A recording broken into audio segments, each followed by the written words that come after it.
It's finally here. The Deadlock matchmaking update has just dropped with the inclusion of a ranked mode, now different from the standard mode. I'm going to break down all the biggest pieces of news from this update. So stoked to be breaking this down.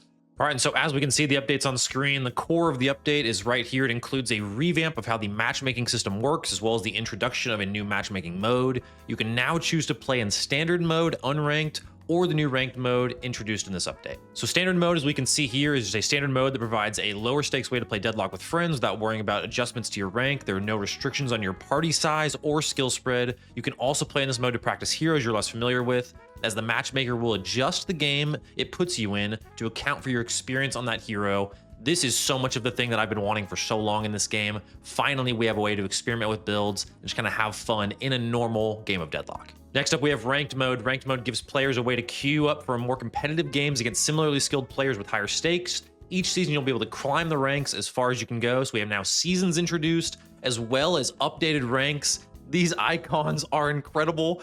Initiate is brick, Seeker is stone, Acolyte iron, Sentinel bronze, Mystic is silver. My favorite animal is a raccoon, so Mystic is what a cool icon. Ritualist, that gold icon with the bat. And then you have the Raven for Emissary. Oracle is this owl. Phantom, Ascendant, and Eternus looking incredible. I'm glad they kept some of those OG names as well. Eternus has always been like this cornerstone of Deadlock, and players are just so familiar with that I am glad they're keeping that one around. But these icons are sick. The drip is unbelievable. I'm also just realizing at second glance, I think the names of all of them are actually going to stay. I mean, it says right here that all the ranks are still the same: Initiate, Seeker, Acolyte, Sentinel, Mystic, Ritualist, Emissary, etc. I don't know what these subtexts are. It's kind of a harsh subtext to call someone brick tier. I mean, that is insane, but I guess it's probably just trying to relate to other game titles, at least with like silver, gold, and platinum. It seems like these are probably going to be exclusively for just newer players, or players with, again, just a really low amount of mechanical skill, I guess. Just kind of a harsh term there. Really funny. All right, and so thank goodness we have some anti-smurf things within the ranked system right here. First line, to be eligible to queue for ranked mode, you must have at least 60 wins in the standard mode. Thank goodness, as someone who spends a lot of time in kind of those upper to middle ranks, it's absolutely brutal with smurfs. To ensure higher quality games, ranked mode expects that you have a solid understanding of the heroes you play in it, so it only allows you to pick heroes that you've won at least 15 games in the standard mode. You must have at least 3 heroes unlocked for rank and be able to queue with a valid roster size to queue with. So you are going to have to kind of prove yourself in the standard mode. It really is the testing ground to learn heroes. Once you've won 15 games with that hero, you can then queue for ranked with them. Pretty cool system, pretty reasonable, I feel like. First season starts today and looks like it will have a calibration phase of 8 games. Season will end on October 7th, after which the following season will begin. At the conclusion of a season, the highest rank you achieved will be permanently saved in your ranked history page. That's cool, a little bit of a legacy piece already. Future ranked seasons will likely have longer durations with splits in between, breaks in the system in the season where rank adjustments can be made, as well as recency requirements on the heroes played. All right, but there are some interesting restrictions here as the season starts. So you're going to have 8 calibration phase games. These are kind of like placement games, but they are going to be a little bit more strict. During the calibration games, you can you can only exit at a rank of Oracle 4. You also cannot be in a party during calibration matches. So if you're going to play ranked, you're going to have to solo queue.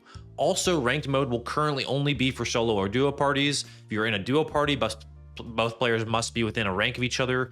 And yeah, also just a note here, all players will have a soft reset of their prior rank, maintaining some history of your previous performance relative to other players to help seed you initially into the calibration games. I have a feeling the calibration games will be a little crazy, but you got to start somewhere. They even say here that we recognize that the party size and rank spread limits might be too restrictive, but we wanted to start off this way and then adjust in the future as needed. I'm guessing this is just to see, I guess, to a degree, the kind of legitimacy of the ranks now. So this will be interesting to see how they change moving forward. But a new ranked hub is also in the hideout that includes all the information about current and past ranked seasons moving forward and allows you to access global leaderboards and your rank history. You'll have an item in the hideout to commemorate your season's highest rank achievement when the season is over. Really, really cool. I talked about in a past video a while ago how those mementos on the bookshelf, the snow globes, these cool little things. We're just going to keep getting more of these. So cool.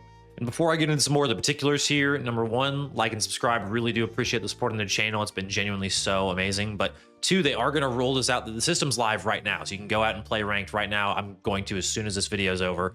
They do expect the days to be very rocky. There could be the matchmaking pool is going to be thin. This is one of those questions that I had about this. Is kind of like a chicken egg question of, do you introduce a matchmaking update, or do you have like some large content update to bring new players? Because you kind of need to do both. This is really where we get to be the alpha testers though, and that we are gonna, it is a small player base right now relative to what it's going to be after the next update.